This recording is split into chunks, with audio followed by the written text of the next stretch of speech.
A very pleasant good afternoon as we welcome you into the Lion Country Kia Goon and Ironhead show. This dude here to my right is the dear Goon. Yep. I am the And this talking head next to me is the Ironhead. often misunderstood Ironhead. I don't know that that's at all true. Ironhead, and then you're next to a guy with the biggest head you've ever seen in your life. I mean, what are the chances of that? I'm telling you, it's just it's a You fun, grew albeit up in your lifetime saying, you know what? Everybody calls me Ironhead, but I'm going to work with a guy who has a bigger head than me. crazy mixed up world Yep. at that. Lots to get into today. There's a couple of things that I thought we might touch on that are a little bit of a quiet period. Obviously, we have the AFC and NFC championship games coming up. We'll certainly talk about that. We have Jim Harbaugh bolting, see what I did there, for the NFL, and the LA Chargers, who I keep calling the San Diego Chargers. Man, old habits die hard. When do you think you'll call them the San Diego Chargers? Well, again, I just messed it up. When do you think you're going to call them the LA Chargers? Will you call them that before you call them the Washington football team? I just say Redskins. I can't get it past. There's several of them that I still slip up with the Raiders every now and then, and that's they're still Oakland to me in some part of my cranium. So, anyways, we'll get into all of that and more. Couple of just programming notes here on the local front as we get launched here on today's program. If you're watching us on the Facebook live stream, we appreciate that. We are also available on air if you're driving around sometime in the Center County area and beyond at Sports Radio 98.7 The Fox. And for those listening on Sports Radio 98.7 The Fox, yep, you can see our ugly mugs as well during this program with the Facebook Live feed. And we love being at Quaker Steak and Lube. Great food, great beverages, happy hours Monday through Friday from 4 to 6. So about an hour from now, we'll get underway with happy hours. But as you know, they are wont to say, every hour is a happy one here at Quaker Steak and Lube. Programming notes on let's start tonight. We will have live coverage of the final dual meet of the season. That is how quickly the wrestling season flies by. Final dual meet of the season for the State College Little Lions. They'll be hosting Mifflin County. That match, we're told, is actually going to get underway around 6:30. It's posted online a couple places. I saw 7 o'clock, but we're going to be on the air at 6:15 and kind of plan 6:30-ish is when that meet is expected to get underway tonight between State College and Mifflin County. State High is 4-3 on the season, and if I'm remembering right, I think Mifflin County is 11-3 on the season to this point. Should be a really good dual meet between those two teams. Bald Eagle area is good. Yeah, you did say that. Let's put it that way. February 12th. We just want to get this on your radar. Monday. February 12th. Day after the Super Bowl. Yep, that is Monday, February 12th. We are going to have what will be the start of a series of shows with Charmorette's group, which is just a phenomenal group. And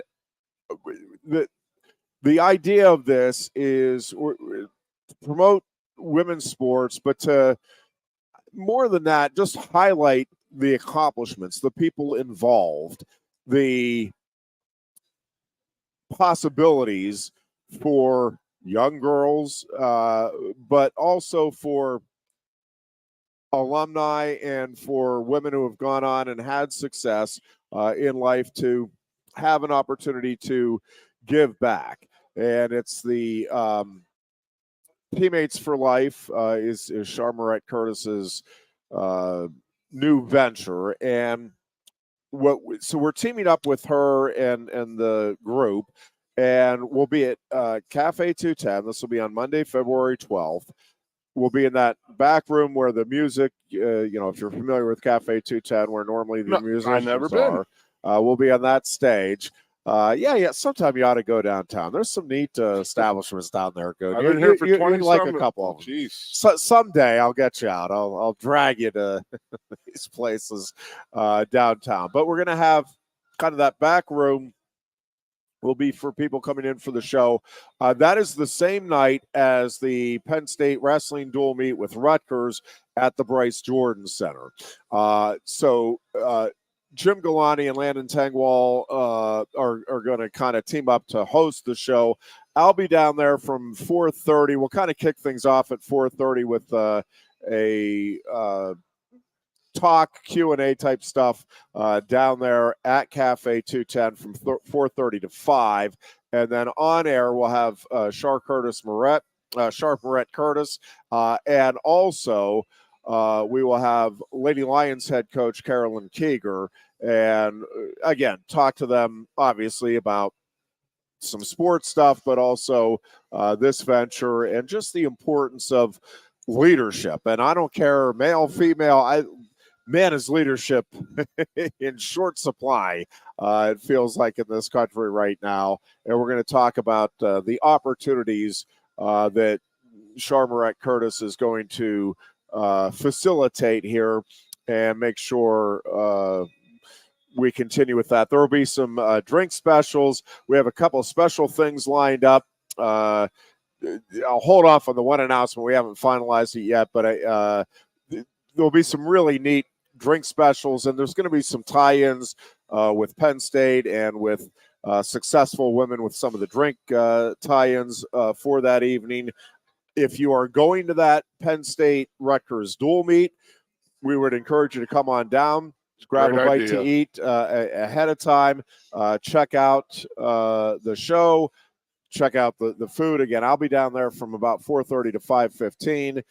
Jim Galani and former Penn State offensive lineman Landon Tengwall, who's finishing up his collegiate career at Penn State, again will be hosting the show along with Charmaret Curtis, and bunch of different things that we have in the works here. We're going to have more ventures like this, both with Charmaret Curtis's group and some other opportunities. We're really wanting to be the local sports station, but we're really wanting to be the local station. Like, we are committed to trying to get in and really ingrain ourselves in the community. It obviously means a lot to me. It means a lot to our ownership group. And I think I'm excited to get that show in the books, excited to have that show air. We have another show that we're working on that I can't disclose a lot about it. We'll be promoting it, but we're going to have a couple of Penn State football players on a upcoming show. And again, just trying to give you, the listeners, the opportunity to kind of see what it is all about and all of the opportunities that these young people that come through the Penn State athletic programs have, and to kind of showcase the caliber of individuals that these programs have coming in. Penn State wrestling is just a great example of, I'm asked all the time about this year's team in particular, but in general, just, man, can you believe the talent? And no, I can't. That's amazing.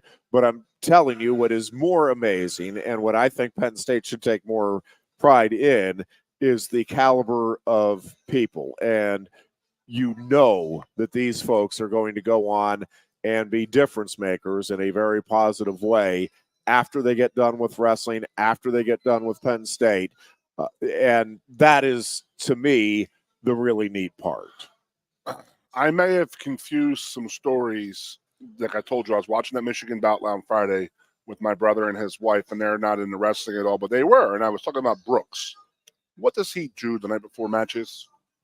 Does he go out and help out with like homelessness stuff and that type of thing? Has he done that in the past? Right? He has, yeah. Okay. Yeah. I just, because there was a guy from the Packers, the O-line coach, and this and that, who used to do the Aaron Rodgers on Hard Knocks, if you remember. And I thought I was confusing the stories, but I know that Brooks and a couple of the other guys would go out and help some people out wherever. Yeah, they went out. I don't know if it's before match. I don't know that to directly answer the question. That could be. I know at Nationals the one year they I think it was on the way back to the hotel stopped and I think it was last year because and I mean, helped and there was a ton of homeless people in Tulsa. Yeah, it was a really weird thing. Yeah, apparently. So the quick aside on that I apologize. is the area of town that I walked to get to the hotel that I was staying at was a rougher part. Because of my duties and everything, I never really saw much outside of that little part of Tulsa. And so I am stupidly like, oh my gosh, Tulsa's just this rundown city. It's awful. And it was funny. We're getting into the van on Sunday morning, heading to the airport to head back home. And I'm meeting up with some other Penn State folks, media folks, people that were doing the photography and video and all of that stuff. And we're all getting into the van. I'm like, man, what'd you think of Tulsa? And they're all like, man, it was unbelievable. Great. And I'm like, are you guys being facetious? Or it's like, no, this is so awesome. And I had, again, I just kind of have to be, I'm hustling back to try to get notes taken. And so I never really explored. And apparently, like 2 blocks away on the other side was this thriving nightlife and all kinds of cool opportunities. And they were talking to a few folks, some really neat, more like local places, the places where the locals go and they know about, and the Beatniks bar and so the danger of when you just see a small portion trying to extrapolate that and make some sort of grand pronouncement of a given area. All of that being said, correct. February 12th, Cafe 210, 5 to 6 will be the show. It will air live on Sports Radio 98.7 The Fox, and it'll be the start of a series of shows that we'll be having over the upcoming year with highlighting various different components of Penn State and student athletes. If you've never met Shar, my advice is to come down and meet her.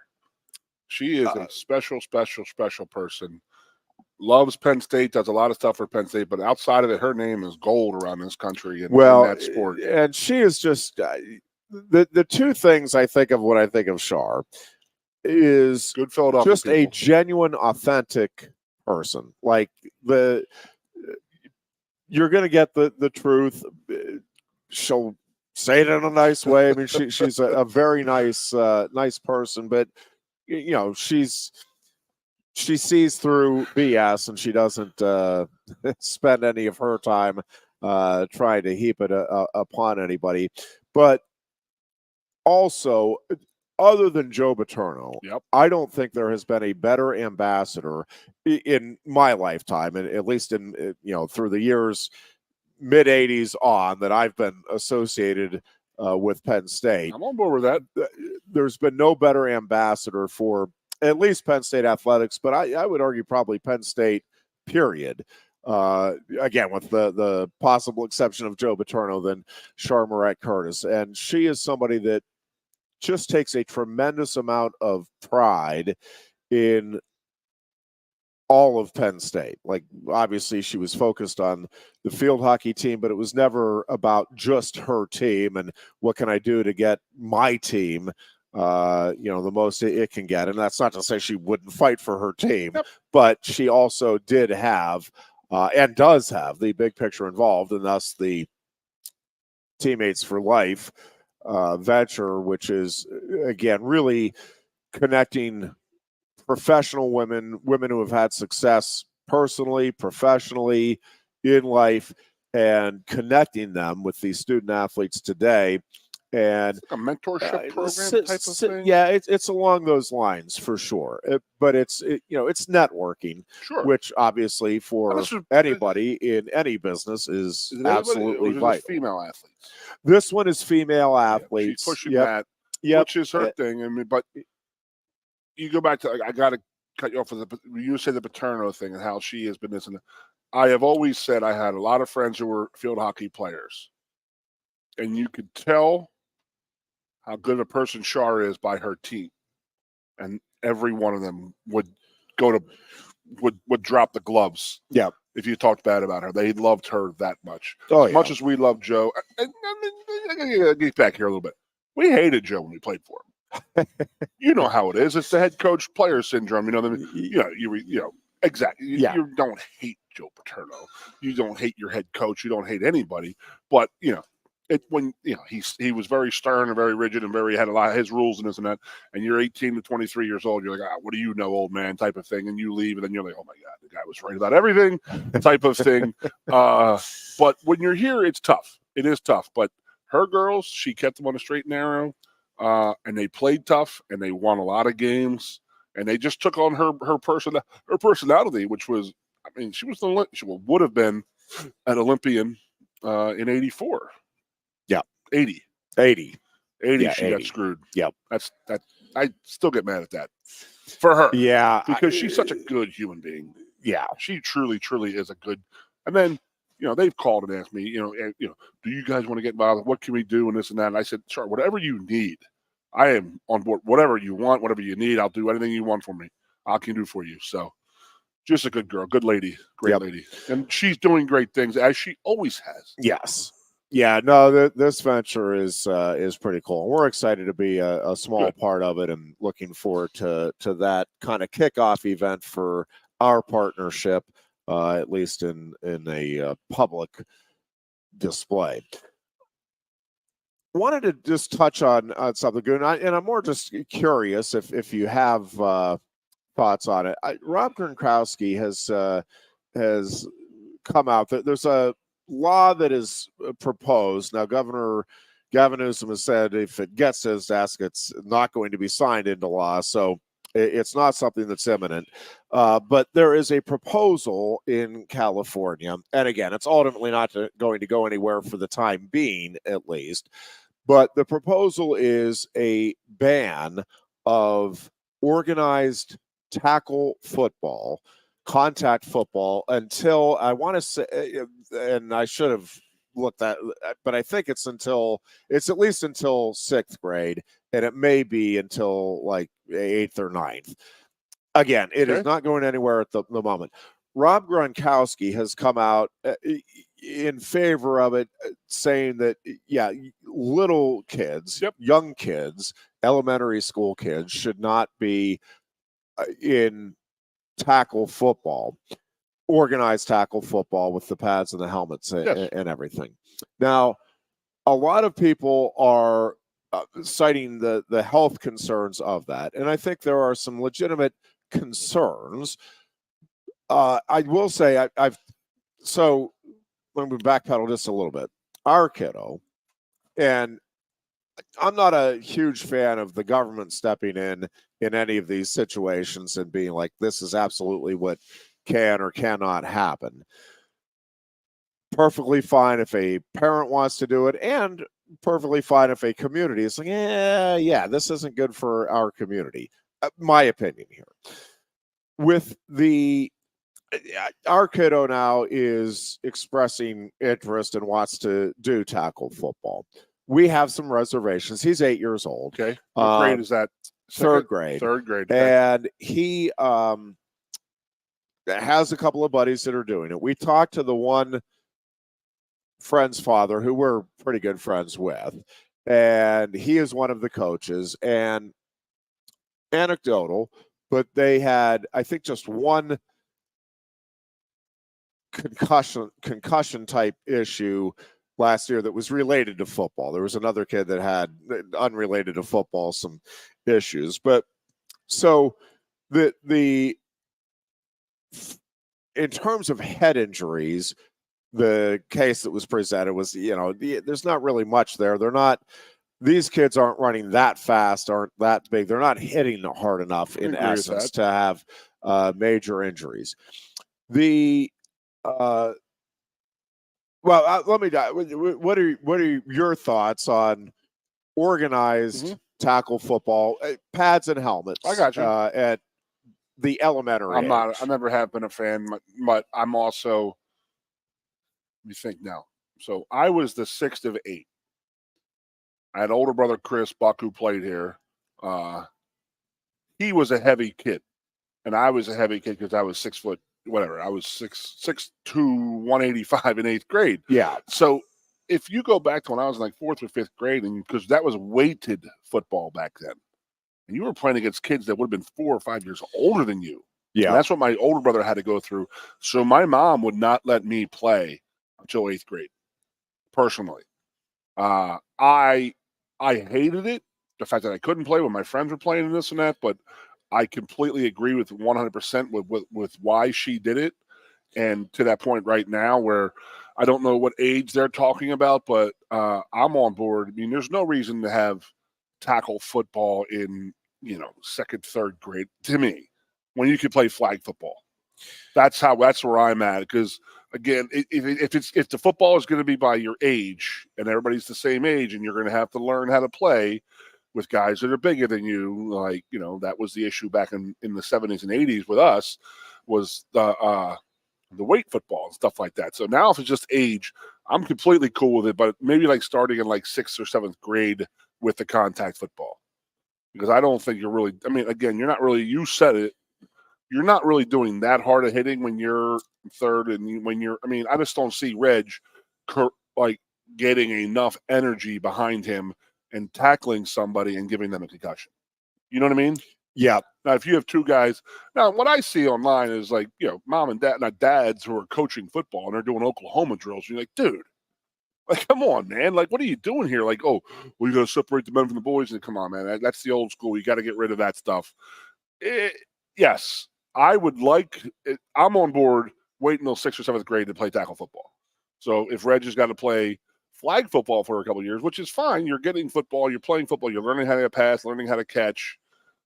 How do you know if Reggie's an offensive lineman or a tight end or a wide? They're all pretty much the same size at that point a little bit. So, you said Gronkowski's on board with keeping them off from pads and stuff like that. Yeah, and he's got a lot of blowback from. You know what I have seen in my history as a football player? Yeah, is that guys who play at young ages just are so burnt out. Well, so that's where I want to go. So a lot of people are looking at this from the. I mean, I think the movement in California was in response to safety concerns, and I think those are viable. I mean, I think those are legitimate concerns. So this is, and I'm wondering if I am guilty of it's like everybody thinks the way it was when they were kids, like that's the way it should be, right? If you had a good childhood, like, and whatever period you come along, we talk all the time. Whenever if you live in State College, whenever you came here, that's when you think the town should have kind of stopped growing. It was perfect then. And it doesn't matter if you came in the 1950s, you're like, yeah, all of this build up since then, it's been too much. It was perfect then. If you came here in the 1980s, if you came here a decade ago, like, you're like, oh man, this town was perfect then. And now look at it. So, all of this, understanding all of that. And I think we've talked about it on this show. It was not an option when I was a kid. We had no organized tackle football in the State College area. Like, there just was not that opportunity. There's a couple of things that I think are beneficial. Talking about 2nd, 3rd, 4th grade, right? That we're going about. No, any elementary. To 8th grade?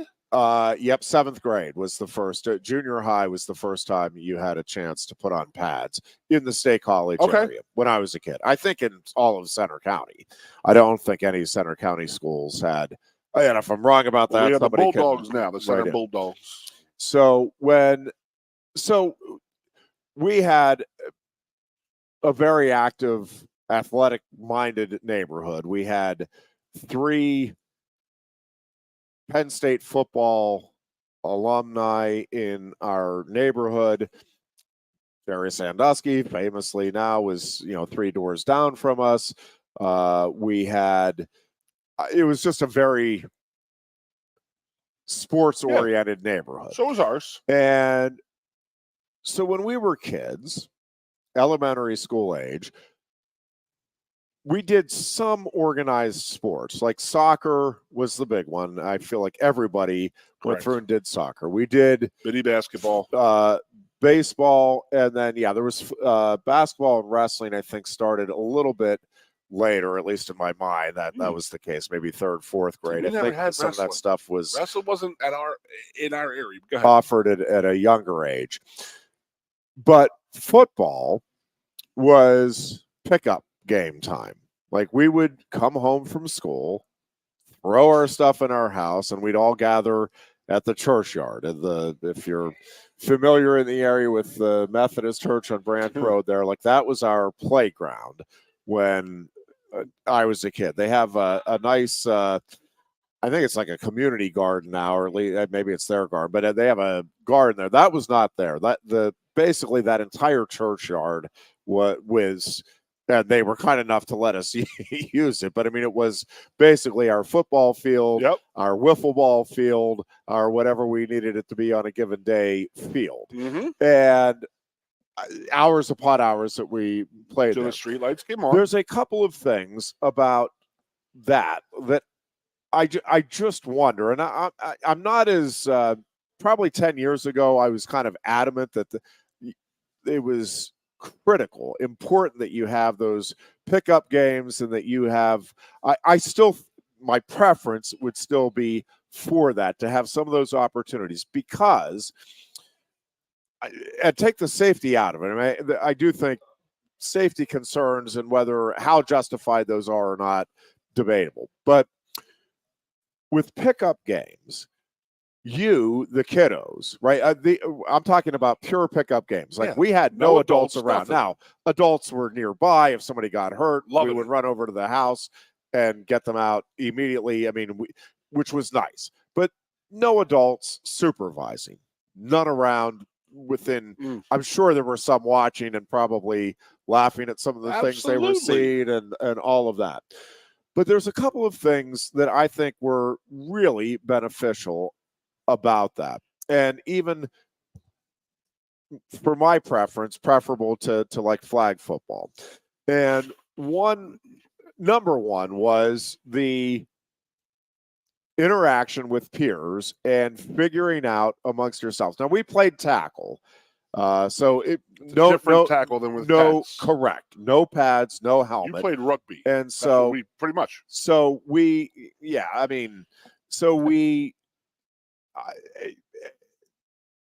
would enforce the rules, right? Like, we're our own referees.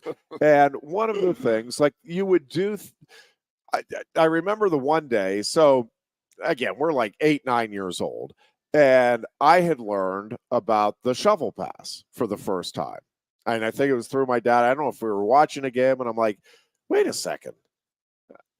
What was that? And it's like, well, no, you can throw the ball any way you want. Well, the next game we had, and it was all like bottle caps, and hey, you go over here, you do this, you do that. And so I'm like, listen, we can do this. And I had a couple of the kids are like, I don't think you can do that. Like, you have to hand it off or throw it past the line of scrimmage. I'm like, no, man, I just so we did it, and the other team was like, hey, you can't do that, and it was disallowed. And I'm like, no, you can do that.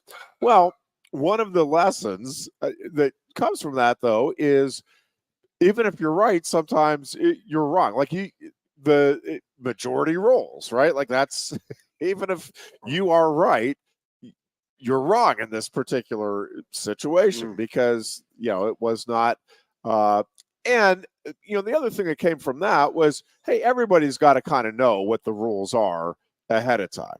right? Like Sure. you can run a trick play, but it can't be when you're playing a pickup game like that. It can't be a trick play that nobody knows you're allowed to do, right? Which was the case in that particular situation. You're literally harking all these memories. I mean, I'm sitting here smiling and laughing. Yes, about all these memories in my head, man. Yes, we could spend hours You're upon talking hours. about calling your own fouls. Yep. Okay, I was playing against my buddy Robbie Knowles, Uwe, and he was playing receiver. I just started tackling him. He's like, "Bro, you're holding me." I'm like, "I'm not holding you. I'm tackling you." Completely different. And, no holding we involved. go back and forth. And he's like, "You can't hold me like that." I said, "Yeah, I can. I'm tackling you." Because I don't have the ball. I said, "I don't care. I'm tackling you." He's like, "That's holding." And I said, "No, it's not. We're playing tackle football." So, yeah, that's what I didn't understand the game. That was like 3rd or 4th or 5th grade. Yep. We got a point on there about,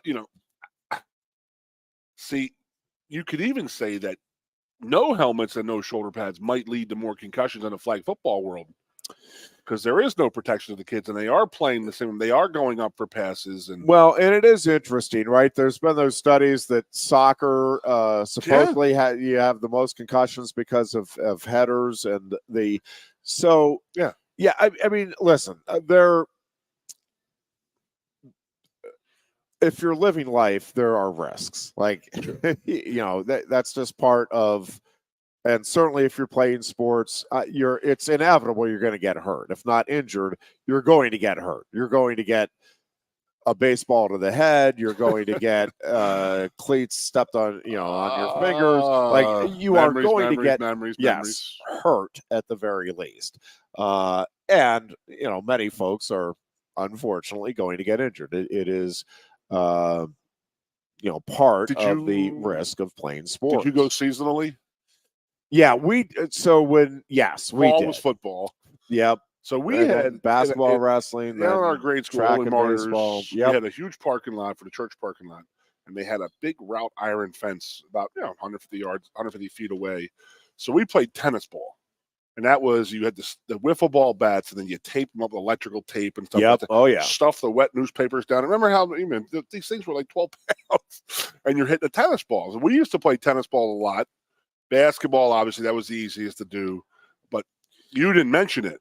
We loved street hockey. We did not play that as much. Yeah. The only reason it became popular in the Philadelphia area was the Flyers winning the Cup in 74 and 75. That's 100% where it came from. Yep. And I remember growing up and my brothers were playing, and I would start playing with them, and I absolutely loved it. And it's just a guy who, again, I say this all the time, I have never put an ice skate on in my life. But it's probably my favorite sport to watch. Not anymore, but it was my favorite sport to watch. And I never played it once in my life. But it all goes back to street hockey. Yeah. Watching it then and stuff like that. So, I mean, that was a seasonal thing. That was the cold winter days. Summertime, you were playing baseball, and then you were usually in the pool in the summertime. We would occasionally, and I mean, it was there was a pond down on the other side, and I only remember a few times that we went, but we'd get skates on. You played with skates. I don't even know what we did with for sticks, because I don't think maybe somebody must have had it, because we were playing with sticks. So like I do remember that, but I don't think I ever had a hockey stick, and I don't think most of the kids. So I don't know if somebody just.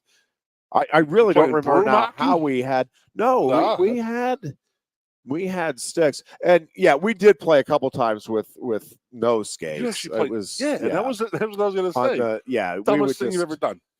Well, yeah, kind of thinking about it, playing on a pond, frozen with sneakers on.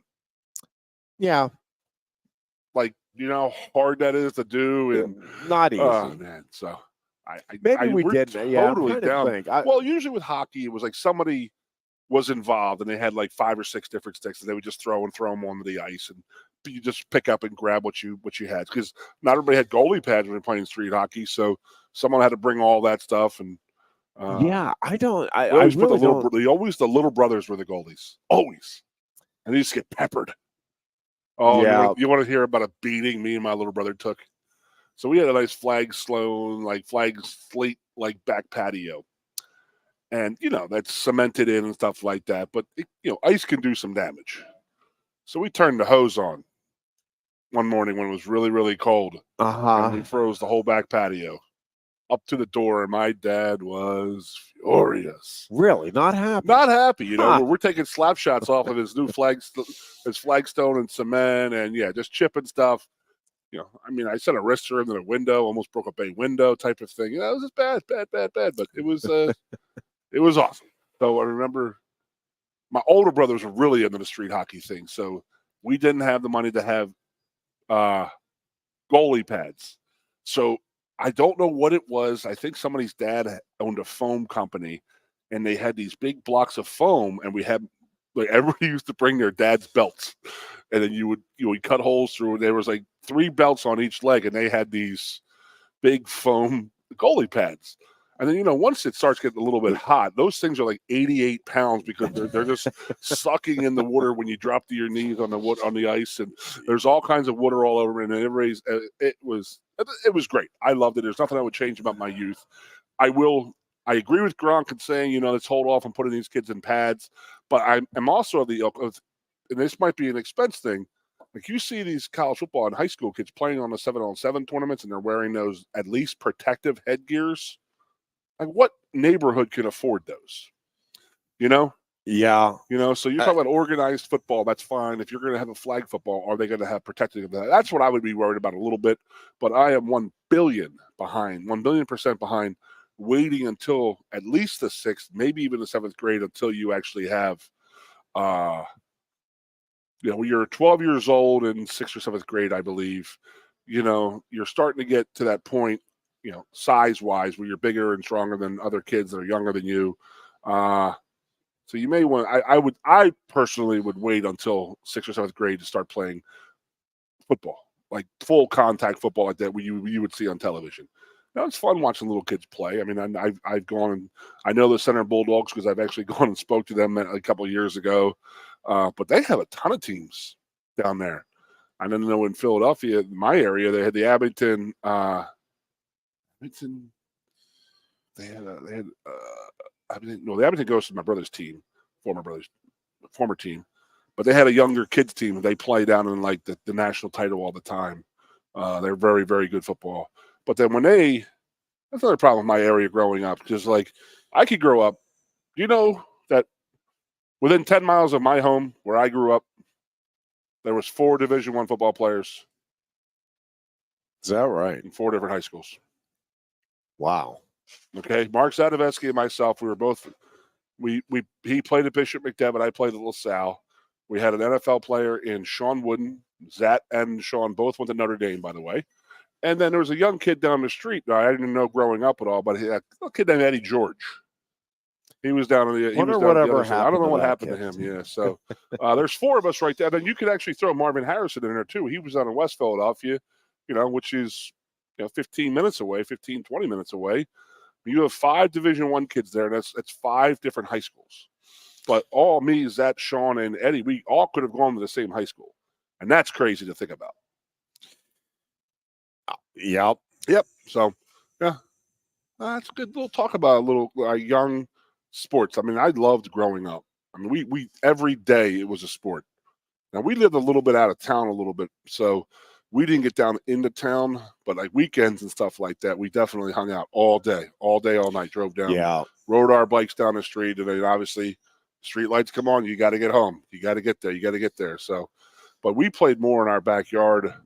Wiffle ball, fantastic. Fitz dubbed it Arboretum Park. That's as we called it, Arboretum Park. We had basketball nets back there. And you also had to have a football team in our house. There's 8 of us. Yeah. We always had people over, always wrestling. In the summertime, we were swimming, wrestling in the pool. So I wouldn't change my youth, man. I'm telling you, you were talking, and I was sitting there smiling and laughing about all the stuff you did and crazy stuff you did as a kid. Yeah, and I mean, there's advantages, disadvantages to everything. Certainly, learning fundamentals and techniques and stuff at a young age can have some benefit. I also think just figuring some stuff out on your own and not having to worry about This is the exact positioning. I mean, the organized soccer was good as a kid because it wasn't organized. Yeah. I mean, Controlled mayhem. Yeah, I mean, it was, and I don't mean that in any way against the coaches, but the coaches would. I mean, what was the concept? Spread out, and then 2 seconds later, there's a mob of 20 kids all within 2 feet of each other. Guys, spread out, and you can pass the ball around. Oh yeah, okay. And boom, everybody comes together. And I mean, it was fun. And that was, and then certain neighborhoods had, you definitely had neighborhoods where they pushed you towards certain sports. And that is that is the other concern. So the health factor, again, I think it was what was driving this particular initiative. I do wonder about, so we grew up loving sports because we loved it. We weren't being told how to do it, with few exceptions. Again, we had organized sports and we did it, but it was, you do it for a couple of months, one sport or another, and then you're on to the next one. And I mean, you learned some things, but it never felt like you were even trying to get to the point where you mastered it. I mean, you might have felt like you were mastering like us it, but growing up, and those guys you watched on television at night on the weekends, they were your heroes, they were gods, right? And you knew every one of them. Yeah, well, and part of it was that you didn't see them. I mean, you didn't see them very often. Like you didn't have the 24/7 sports channels that you have now. You didn't have, I mean, it was like the game of the week. You would watch. It's like, oh man, the Pirates are on the game of the week this week. This is like the one out of 3 times. Wouldn't have been on up here when you were growing up. Well, the Pirates were. Yeah. But the not on the national, not on the game of the week, they weren't. They'd be on there now. When I was growing up, more often than like now, but it was not a regular occurrence, and so it just had a different feel to it.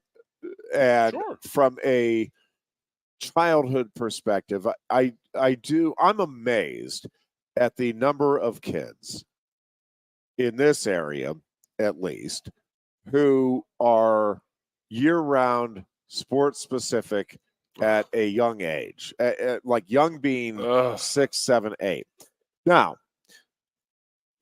that being said, and generally, yep, I'm against it, but I will say I do think there are exceptions to the rule, right? Like. And there are certain sports where, like, if you're going to be a professional tennis player, if you are going to be an Olympic gymnast, right? Like, you can't be waiting until you're like, if you're waiting till 10 or 12 to start learning gymnastics with the aspirations of being an Olympian, that's not happening.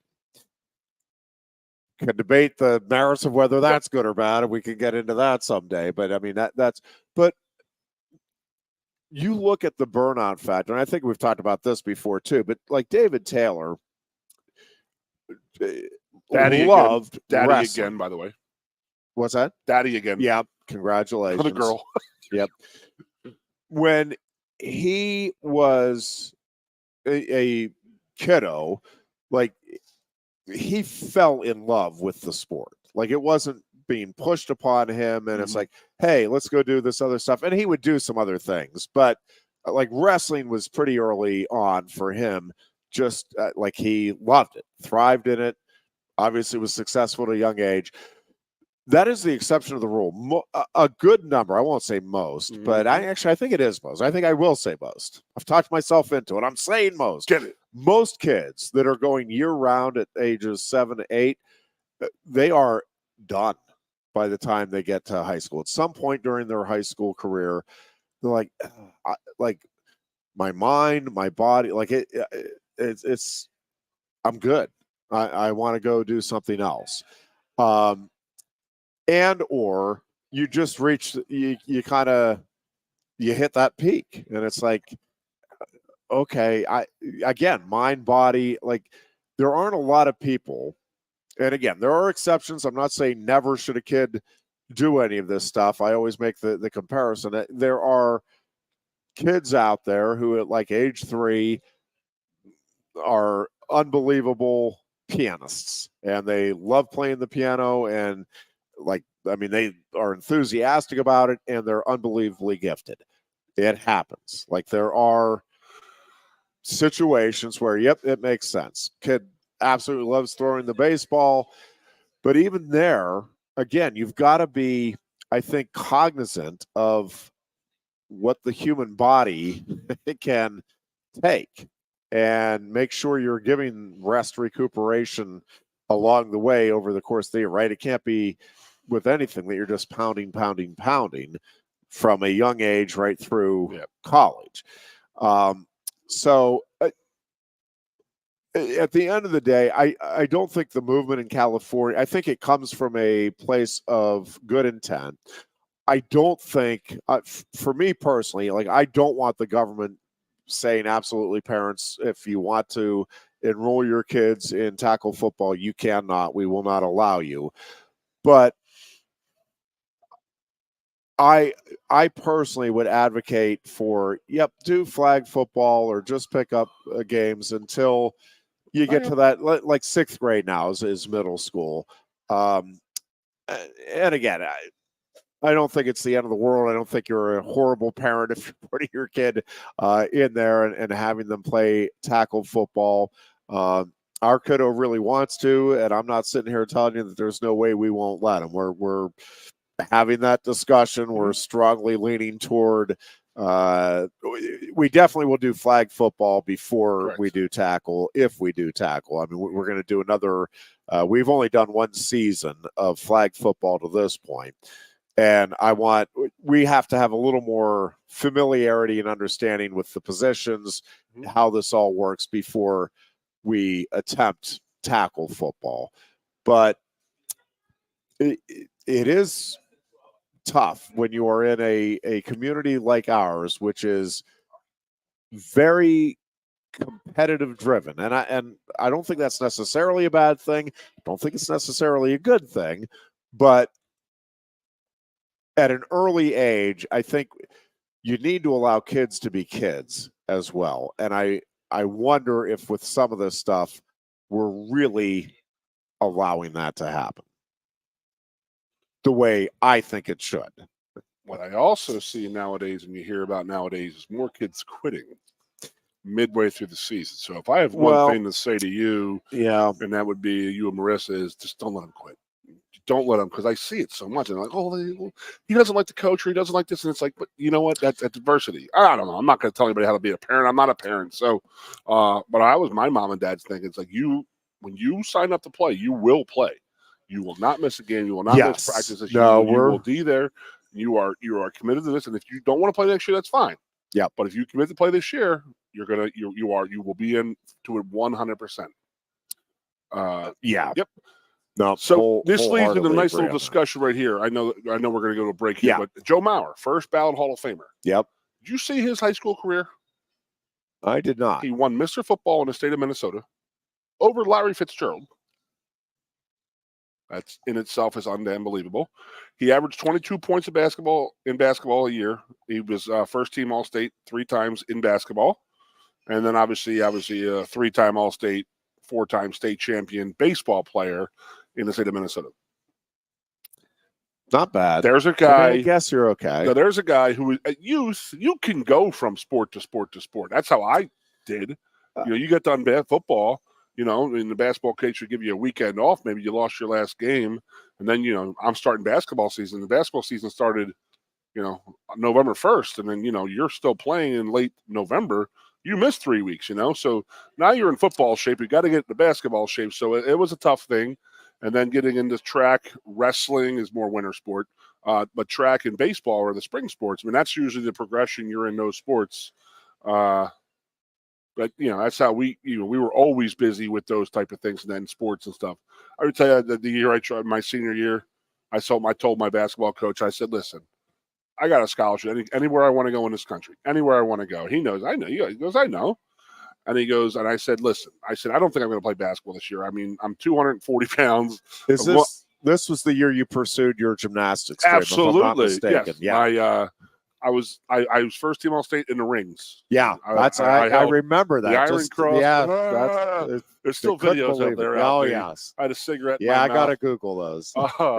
But I remember sitting there. I remember telling my high school basketball coach Marty Jackson, he was on my players show this past year because he's the golf coach at LaSalle.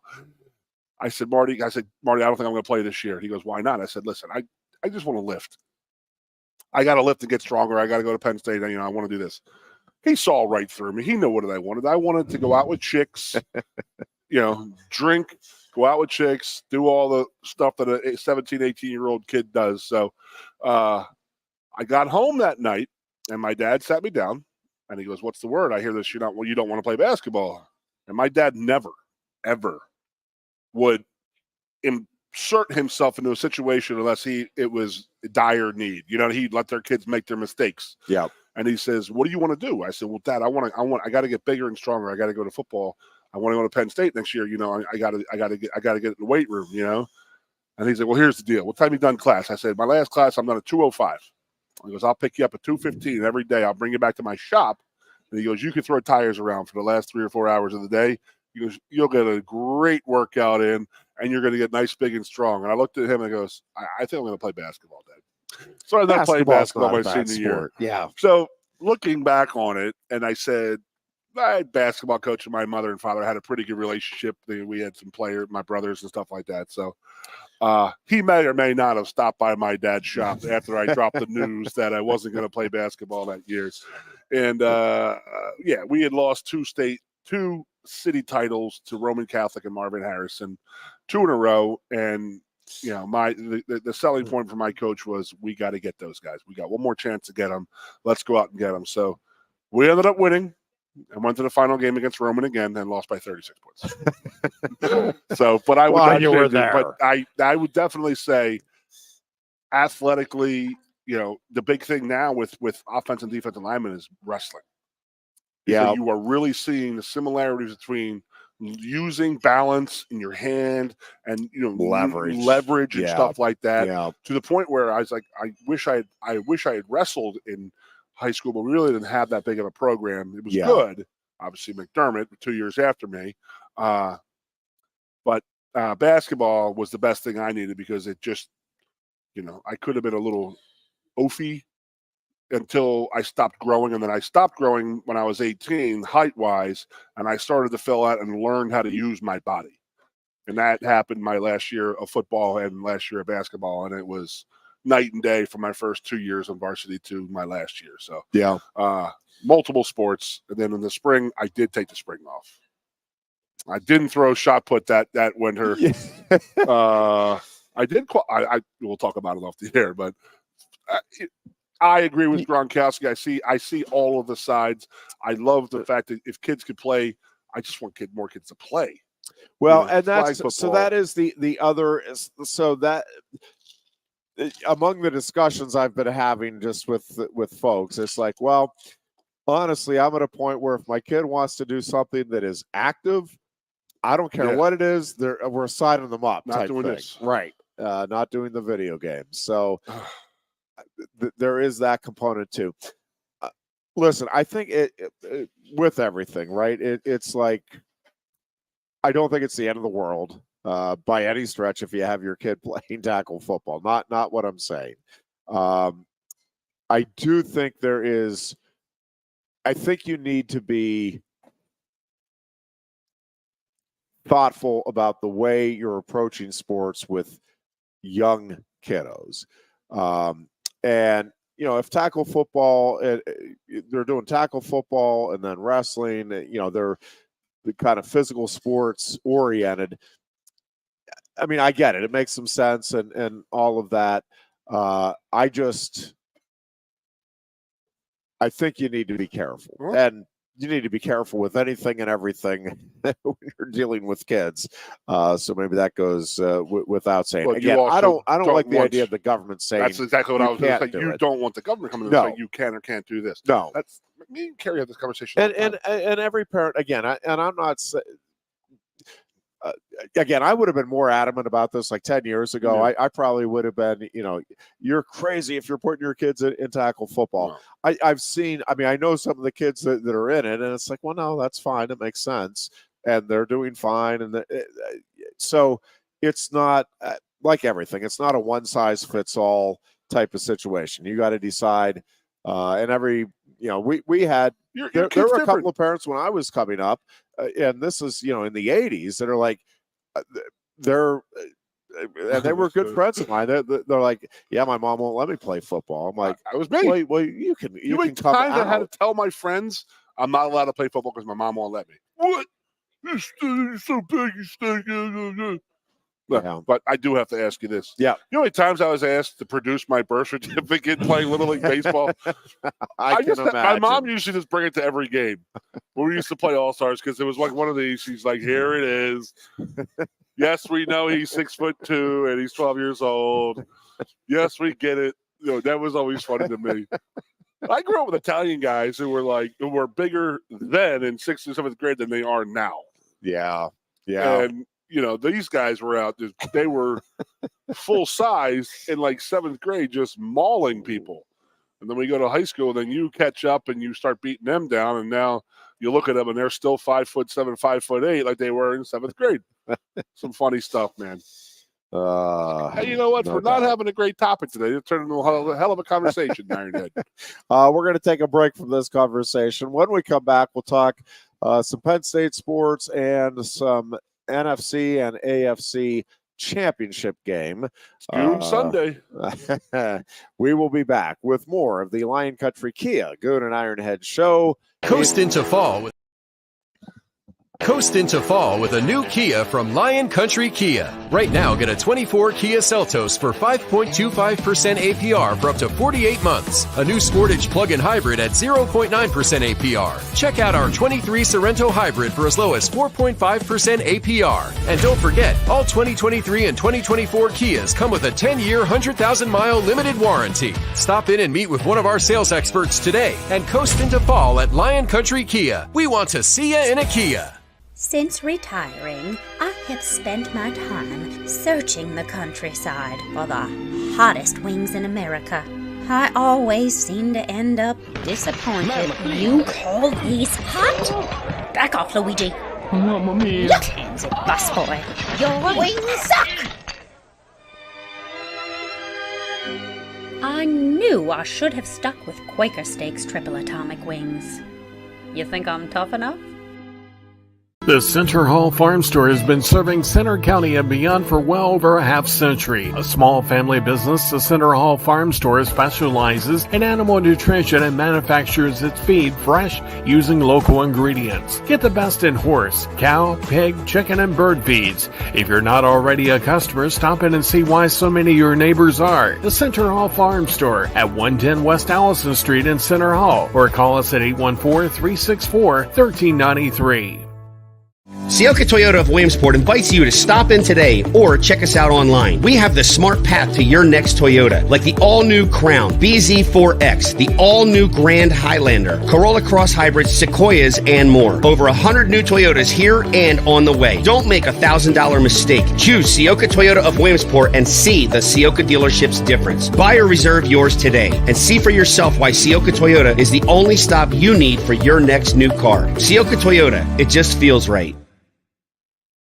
Ready to be part of something bigger? Come pave the road to success at Glen O'Haw-Baker and discover a career where your hard work and determination can build a bigger, better future. Our team believes we can build a stronger future together. Join us at Glen O'Haw-Baker, where we value teamwork on the field and on the job. Go to GOHcareers.com to apply. GOHcareers.com. And best of luck to all the Center County sports teams all season long from everyone at Glen O'Haw-Baker. With a Timber Kids savings account, you can start to save money, earn prizes, and teach your kids the value of savings. It's easy as 1, 2, 3. Building futures is what we do at TFCU. You really need to belong to a credit union. You belong at TFCU, Timberland Federal Credit Union, a credit union you can grow with. The Goon and Ironhead. Oh, I love those guys. It is the Goon and Ironhead show here on a Thursday afternoon in the Valley of Happiness. You are listening to the big show on WFXS Sports Radio 98.7 The Fox, Pleasant Gap State College. And we just went down a rabbit hole, Ironhead. That's an hour. yeah, we did. I just looked at the clock and I was like, it's 4 o'clock. Yeah. Holy crap. Happy hour beautiful is sports. underway in, 30 seconds, I think, here at Quaker right. Steak and Lube on this Thursday. Couple things with Penn State sports. Tonight, the couple of Penn State teams are actually on the Big Ten Network at 6 o'clock. Penn State women's gymnastics at Rutgers will be on the network. And then at 8 o'clock, Penn State Lady Lion basketball will be on at Northwestern. So if you're a Penn State sports fan, you can kick back starting at 6 o'clock and tune in to the Big Ten Network for gymnastics and then basketball action. Both those teams, by the way, off to good starts. The gymnastics team is 4-1 and 0-1 in the Big Ten after the loss to Michigan State. Rutgers is also 0-1 in the Big Ten this season. And Lady Lion basketball team, Goon, I tell you what, they're starting to look like an NCAA tournament team. Well, obviously work to be done yet, but on a nice little winning streak here. They just feel that they're obviously they're a fun watch. They are a very offensive oriented team, and they can put points up in a hurry. It is a really good shooting team. And with Owusu now in there, it does feel like that has just kind of elevated them now to where now I think if they stay healthy, like I think you're expecting them now to be an NCAA tournament team. All I see is the results. So I have a question. Did she go transfer portal or she go high school recruiting?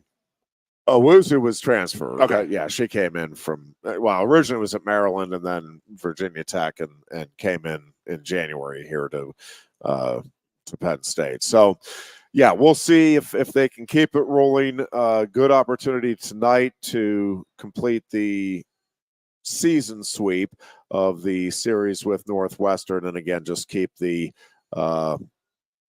good time winning vibes going. Before we get to the NFL this weekend, let's go to the NFL yesterday and the news that broke. Jim Harbaugh is, in fact, heading to the San Diego Chargers.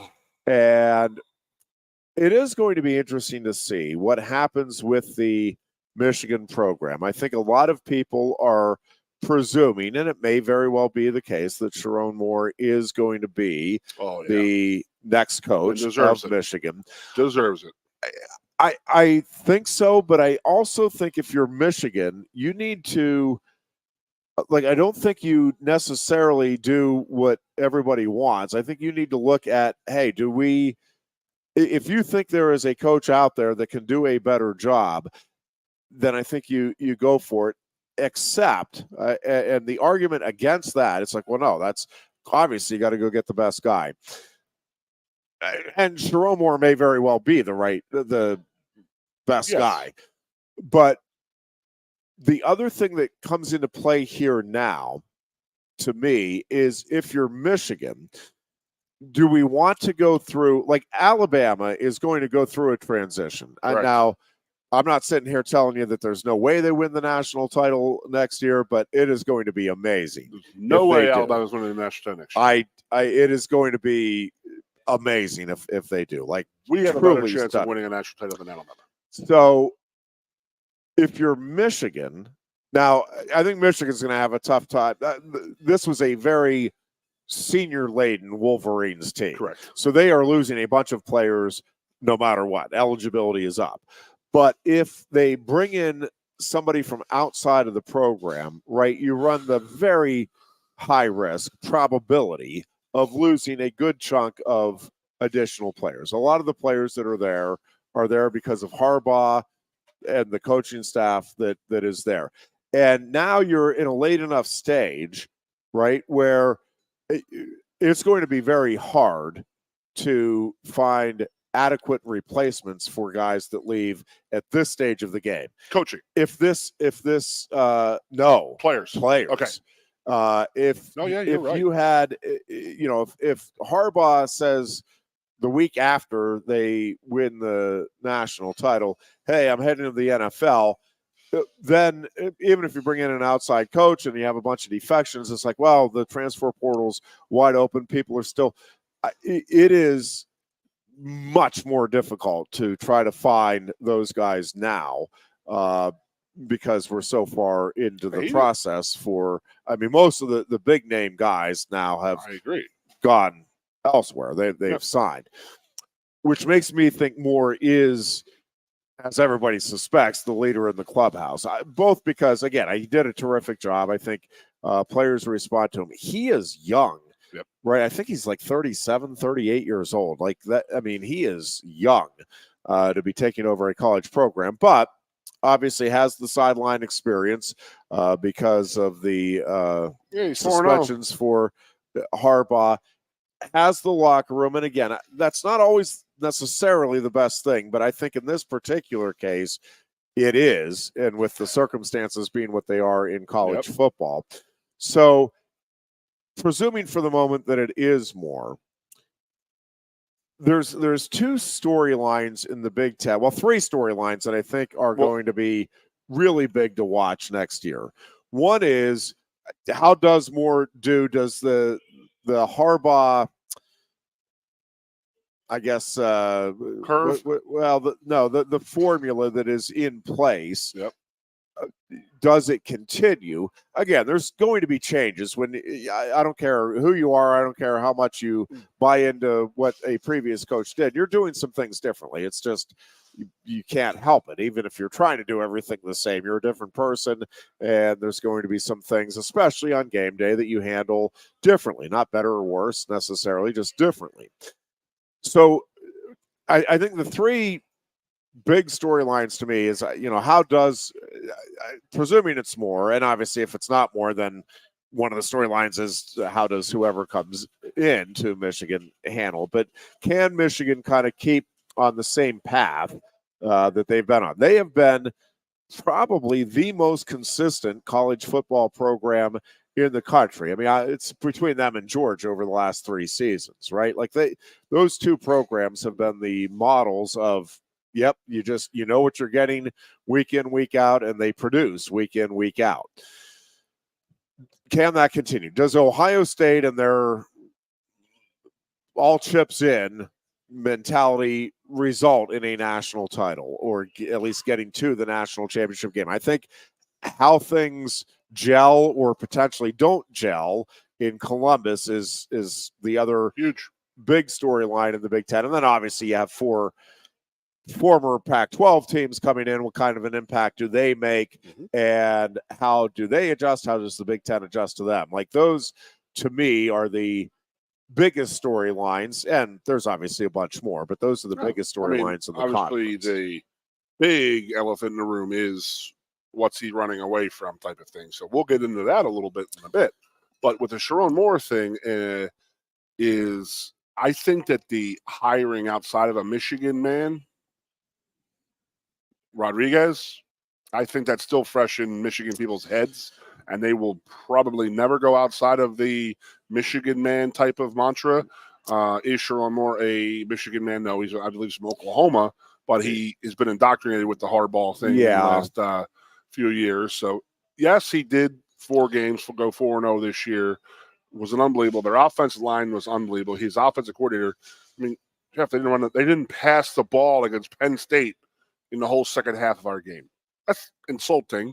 So he knows what he's doing as a football coach. So I think they're going to be happy with it. You got to take the elephant in the room and put that in perspective, because he was part of that staff. Is something going to happen to the staff? The Rich Rodriguez thing, when they went outside and hired him from West Virginia, they thought he was going to reinvent Michigan, and people hated that, and then knocked them into like a 10 or 15 year spin, pretty much, in my opinion. He loses all 5 offensive linemen, his starting quarterback, and his starting All-American running backs. Corum, McCarthy, 5 offensive linemen are all gone. So he went from having one of the oldest, grizzled offensive teams in the country to, what are we going to do next year? So he might be walking into a little bit of a buzzsaw right there. But as the head coach, he has offensive line, offensive coordinator history in his head. So it's a good hire for them. The players love him, but what is going to happen? Did Harbaugh leave? And then think about this. Saban left within the week of the title. Harbaugh just left yesterday. I mean, we're talking 3 weeks since the game. Yeah. I mean, he put Michigan in a bad situation, in my opinion, with the transfer portals and the heat. They really have to go after it this summer if that's how they're going to restock. Are kids going to leave? What have they told these kids? What did they tell Jim Harbaugh? What are they going to tell Sharon Moore? Is there and this is what I hate about college football.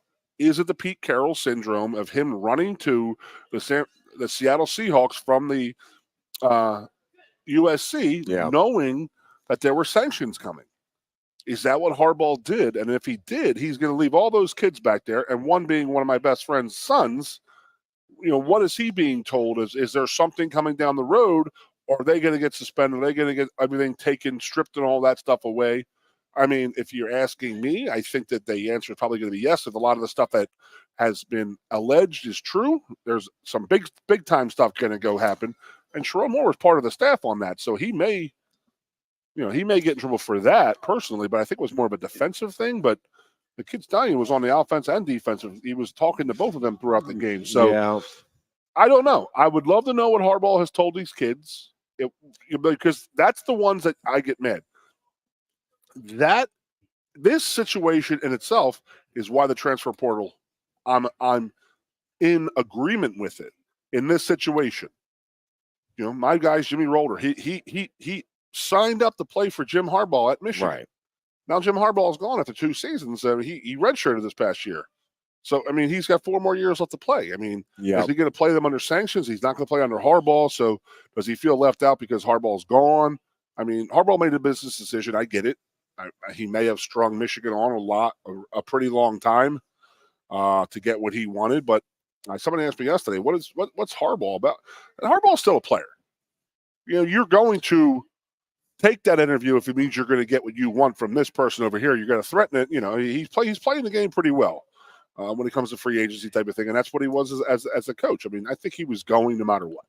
Personally, yeah, I don't know, because the whole thing that with him at least supposedly trying to negotiate no matter what the arbitrations are, that's crazy. If no matter basically you give me immunity in terms of the salary you're paying me, transgressions, regardless of whatever is found to have been wrongdoing on my part or our coaching staff's part. Is I would love to know what the conversations were like there and what was actually going through everybody's mind in that regard.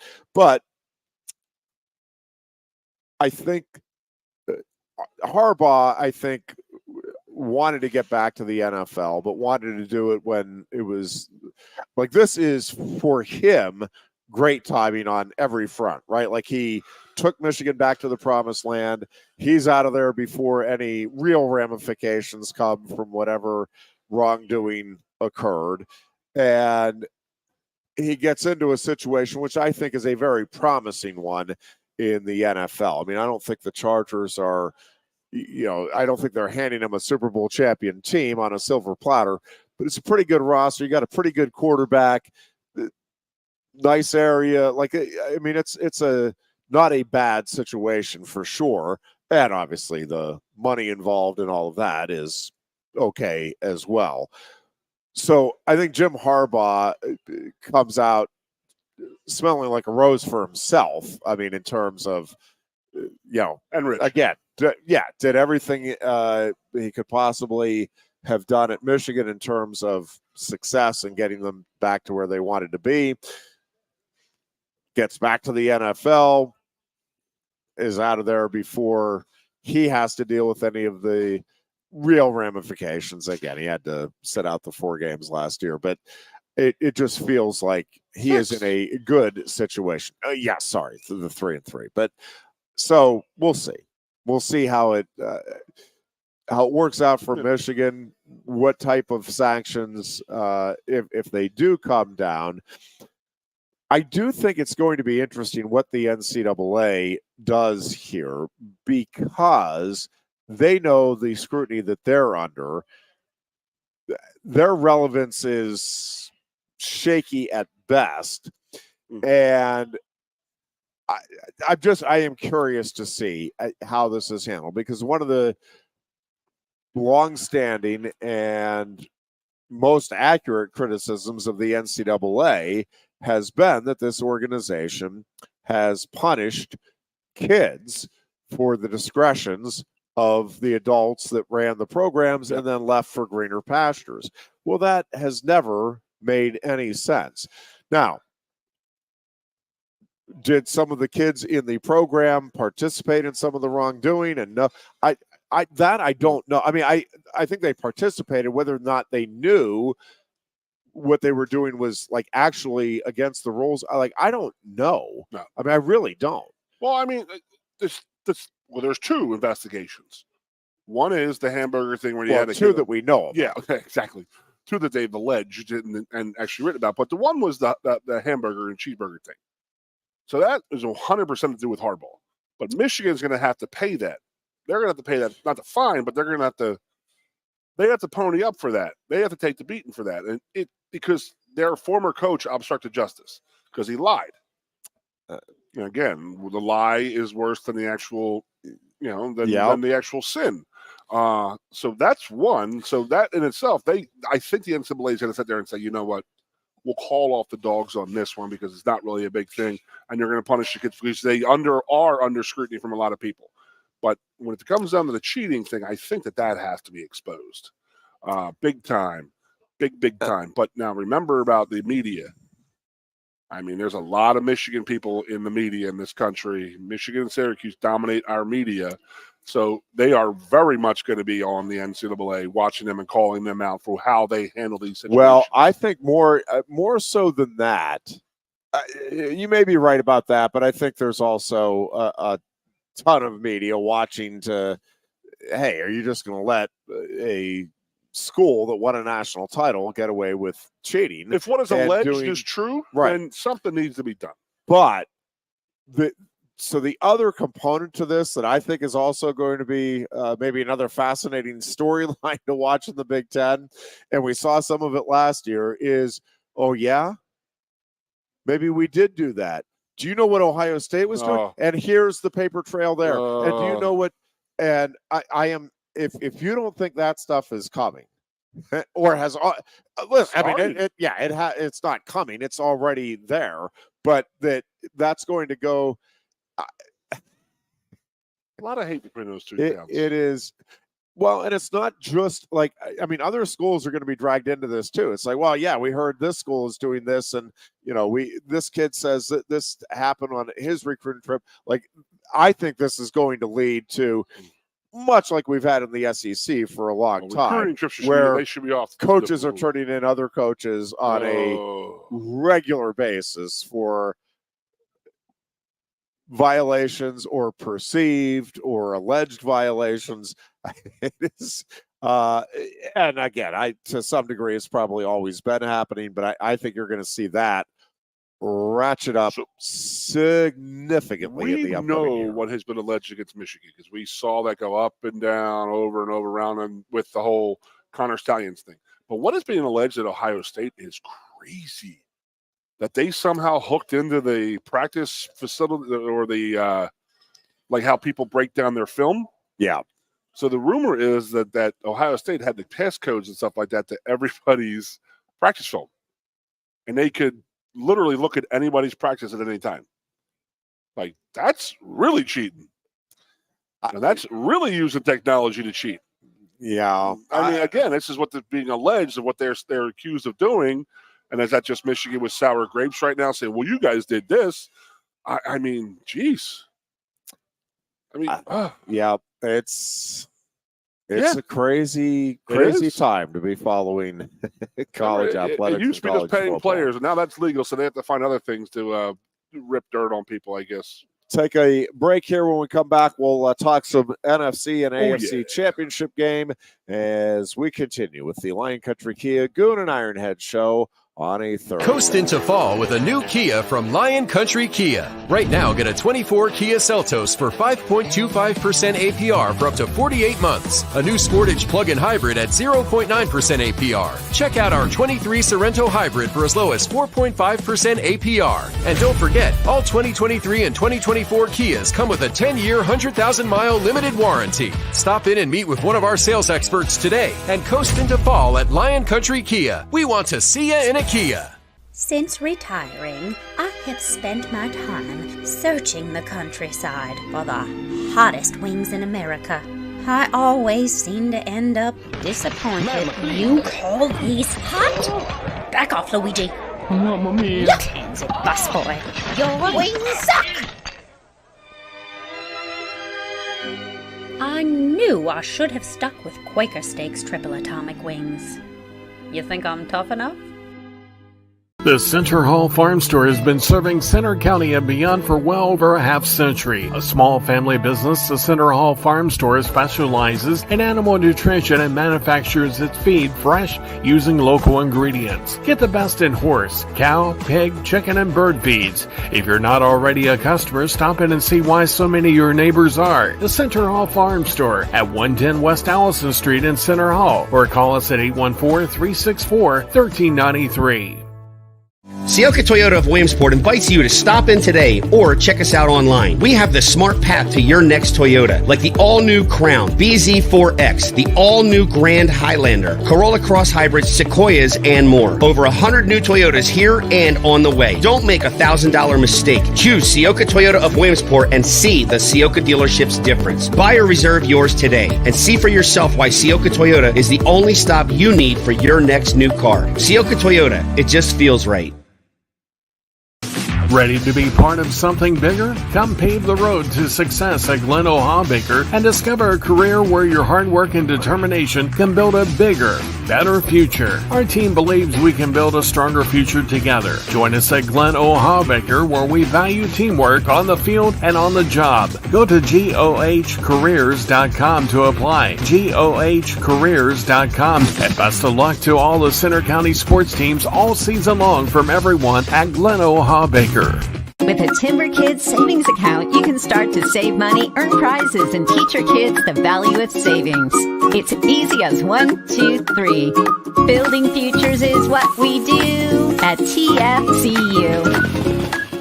You really need to belong to a credit union. You belong at TFCU, Timberland Federal Credit Union, a credit union you can grow with. The Goon and Ironhead.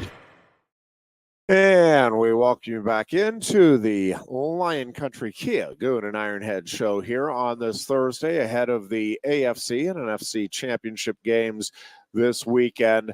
Kansas City Chiefs, what a shock. They're back at the AFC championship game. Baltimore Ravens, the opponent. I have kind of just thought all along that, unfortunately for me, this is going to be a Ravens versus 49ers Super Bowl. I have a great scenario, Jeff. I really hope I'm wrong, but I think that is going to be the case. I think the Ravens are going to run the ball with Lamar Jackson and company and control this game, is what I think. And although... I'm kind of tired of the Chiefs. I certainly prefer the Chiefs to the Baltimore Ravens. Yes. I don't know. Here's my ideal scenario. All right. Jeffrey, the Ironhead buyers. Now, whereas I know that Baltimore is going to absolutely slaughter the Kansas City Chiefs this coming weekend. Yeah. I really do. So my logic is just no logic at all. I just think that they're going to do that. And then whoever has knocked Josh Allen in the playoffs the last 5 seasons has lost the next week. So we have that going for us. All right. But that's my personal opinion, is that Baltimore destroys Kansas City this week. But I don't want that to happen because I want Detroit to play Kansas City because I want some more Jason Kelsey naked in front of Taylor Swift for a couple more games. And I want Detroit to slaughter Kansas City in the Super Bowl.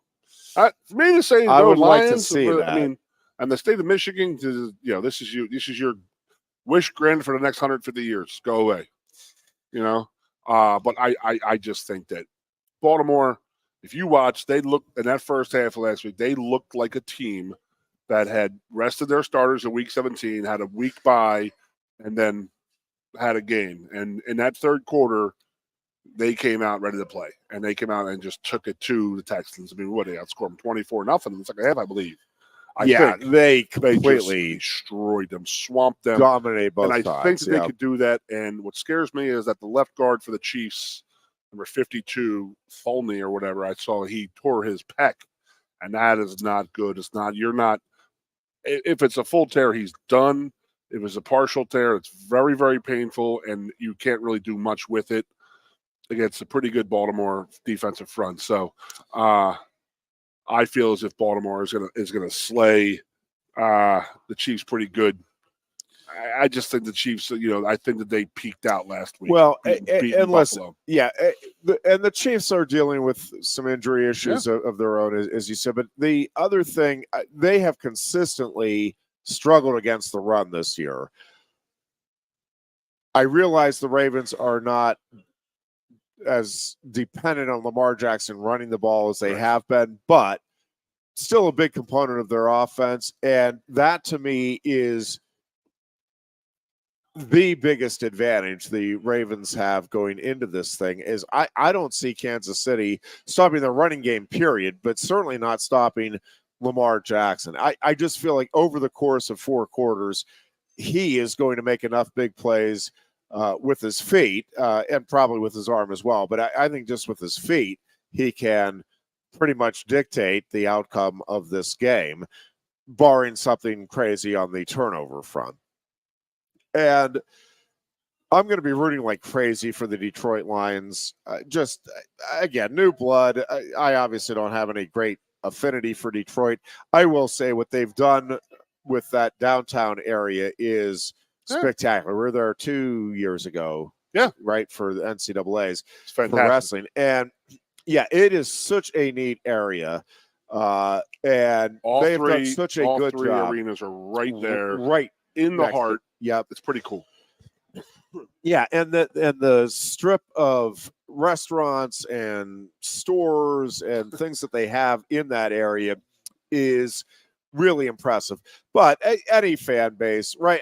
If your team isn't in it, we always underdog. We want to see new blood and underdogs first time there if they can get there to the Super Bowl. So I'll be rooting for the Detroit Lions. I don't think they'll get there, and not because I don't think they're a terrific team. I actually think that game is more likely. I'm kind of with you in terms of I think the Ravens will win comfortably over the Chiefs. Like, I don't think that game is going to come down to the wire. And, I see now the betting line at Kansas City to win outright. Everybody's going, I understand it. I'm just, I'm telling you, I was right about Michigan, though. So, again, I'm rooting like crazy for Detroit. I do think Detroit is this game, I think, could come down to the wire. Like, I think Detroit is good enough, driven enough, all of that as good as San Francisco is. Yeah. I think Detroit can stay in it. I think San Francisco is so good at all phases of the game that in crunch time, they'll find a way to win it. But I think that game is more likely to come down to a final play, which is probably not what most people are thinking. I think just because of the championship pedigree that the Chiefs have, that the thought is, they're at least going to be in it. They've been there and done that. This is so normal for them at this time of year. They've been doing it for the last, 4 in a row for them? Yeah. Or 6 in a row, excuse me. Well, for playing in the AFC Championship game. So, I mean, they've been to 3 Super Bowls, so I get it. Andy Reid is now, this will be his 10th or 11th NFC/AFC playoff or title game. The man knows what he's doing out there. So, if you're going to count on any coach to make a big splash, it would be Andy Reid, personally. But you got to make Lamar throw. That's been the thing. Guess what Lamar has now? He's got 2 really good wide receivers. Yeah, He and did now not have has before. 2 really good tight ends. He's got 2 really good tight ends. So they have the weaponry right now to, if you are or you are hell bent on stopping Lamar from running, that he has the ability to throw, and he has some really damn good receivers, and they can win the game. But that's what's got to happen. But again, you got to put Andy Reid. You got to say he's worth at least 6-7 points, maybe, because just his history and stuff. And the Mahomes has been there, done that. He has a team that again, they've all been there. Football players are very proud. I mean, they don't want to lose. They don't want to win last week, win the week before to go in here. But now this is 3 playoff games in a row for them, and going against the Ravens, who have just been 1.5, 2 games in a row. So interesting to see where that goes. I just think that Baltimore is just primed to beat them up pretty good, because the Chiefs are beat up, and the Ravens I think are Baltimore much control the line of scrimmage on both sides. And then the second game is, I can't believe how much I just don't like San Francisco's team. Yeah, I'm not as it's always strongly. It's like every play they're fighting, they're talking trash and stuff like that. So obviously, Fitzy played at Maryland, played in the ACC with Florida State. So we played Florida State in the 05 Orange Bowl, if you recall.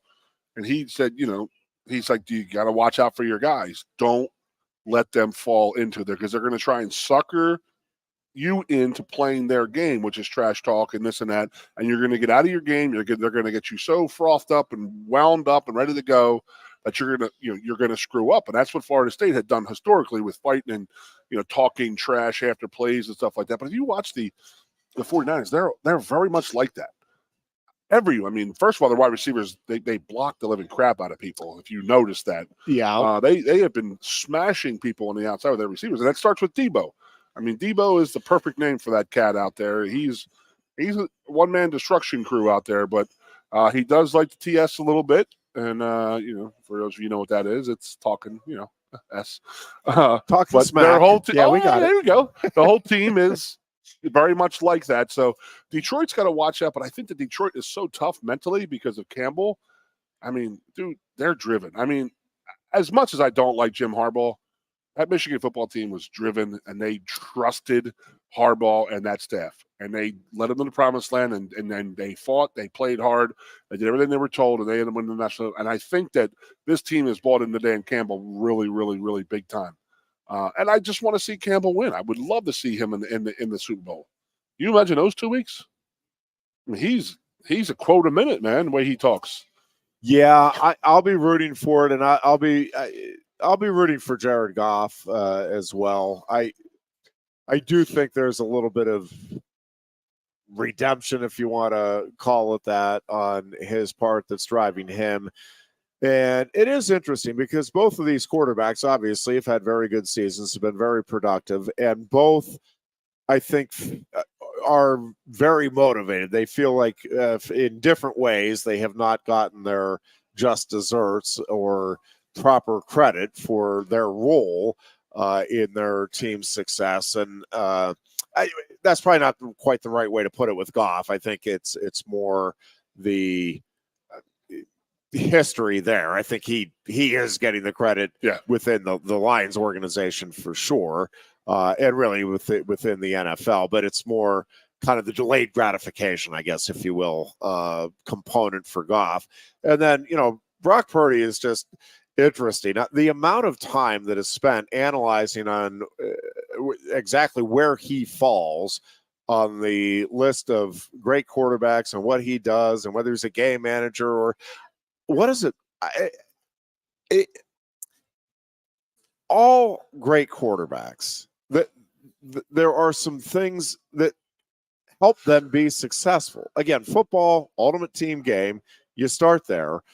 And like Joe Montana, you had the greatest receiver that's ever played the game, my opinion, and I think a lot of people's opinion.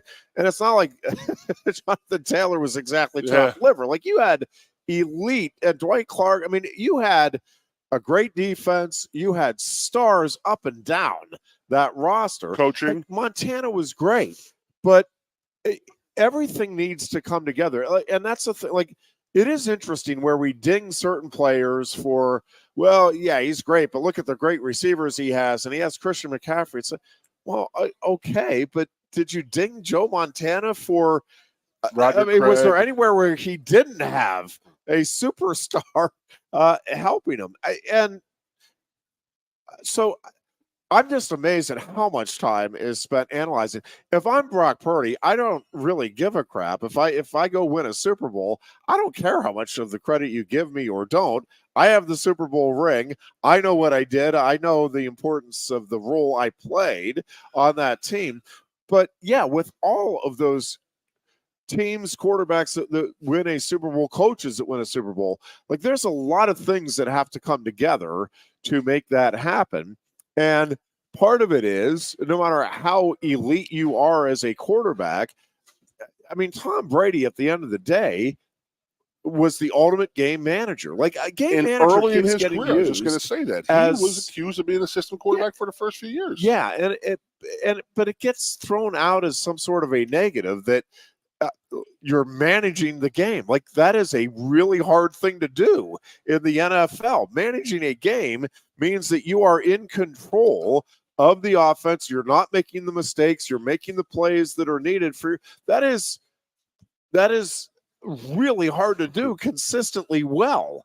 And it's funny to me the way certain guys get and again, there are people that'll tell you Brock Purdy is one of the elite. There are people.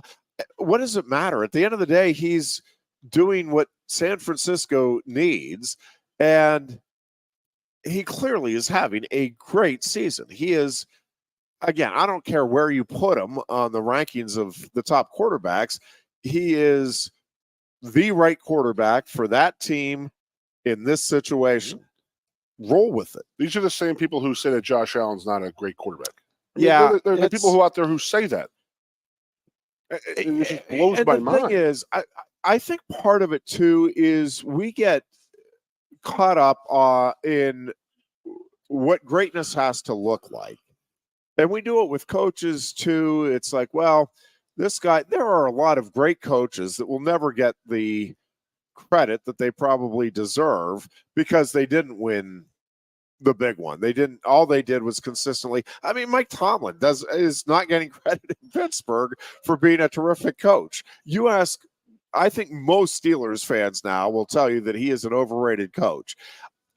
I am telling you, you are out of your mind. And I'm in the minority even among my friends. You are out of your mind.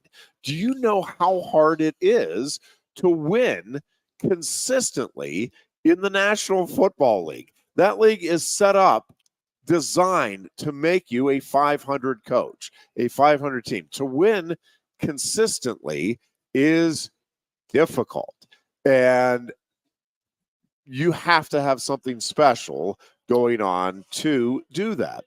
Now, you also need, I think with Tomlin, like, part of it is the personnel decisions have not been as good as what the Steelers traditionally have had. Now, I think they've had a really good last couple of drafts, and I think there's a reason they were a playoff team at the end of the year. But it's not just like Bill Belichick, right? We generally acknowledge that he's going to go down as the greatest coach, certainly the most accomplished coach, and very high up, if not the greatest.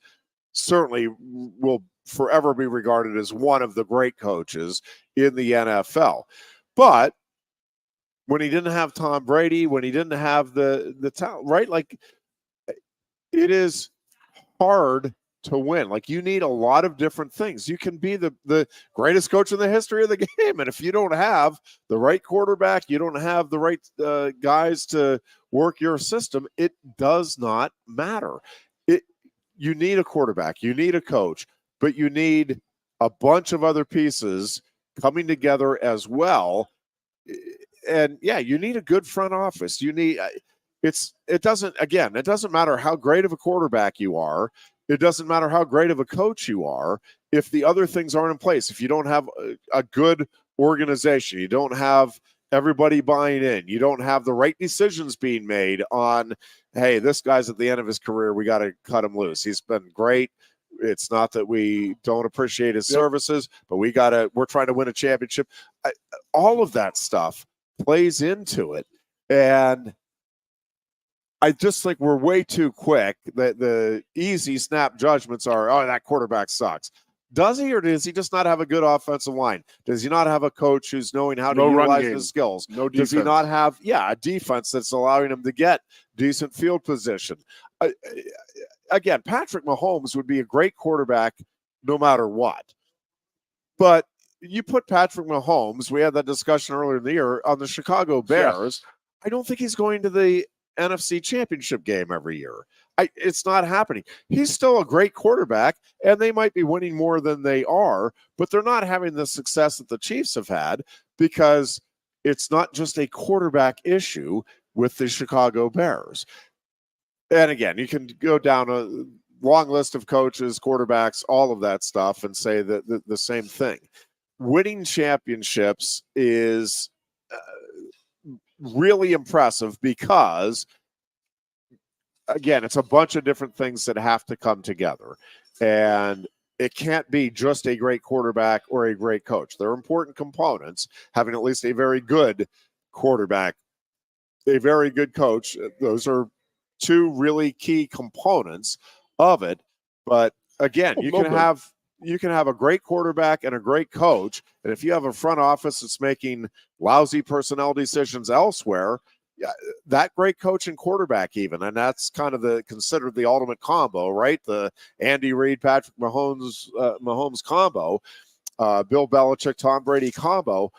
I'm telling you, even Belichick and Brady, if you don't have the right pieces being moved around you, you don't have a Rob Gronkowski being brought in at tight end. Like, there's a lot of things that play into it, and I don't think generally we give enough credit to how much has to come together for a championship run to occur. You got to have it all. I mean, you got to have what's the old adage? Offense sells tickets, defense wins championships. I mean, there's no doubt about it. I mean, you got to have a strong defense. Does Kansas City have that? I don't know. Does Baltimore? Yeah, they do. Detroit does for sure. And I think that San Francisco has one of the best defenses out there. I mean, they're wild men out there. So if it comes down to that, I think you're going to see the ones going into it. But man, I'm telling you, man, Detroit is like they're like that season. They're like the team of destiny right now, and you're not going to like beat them down to where they quit. That's not going to happen with Detroit. Yes, that is for sure. So Detroit's got to hang in there as long as they can with San Francisco, withstand those first couple punches, and then just play their game the way they have. Goff has been fantastic. Their running game has been outstanding.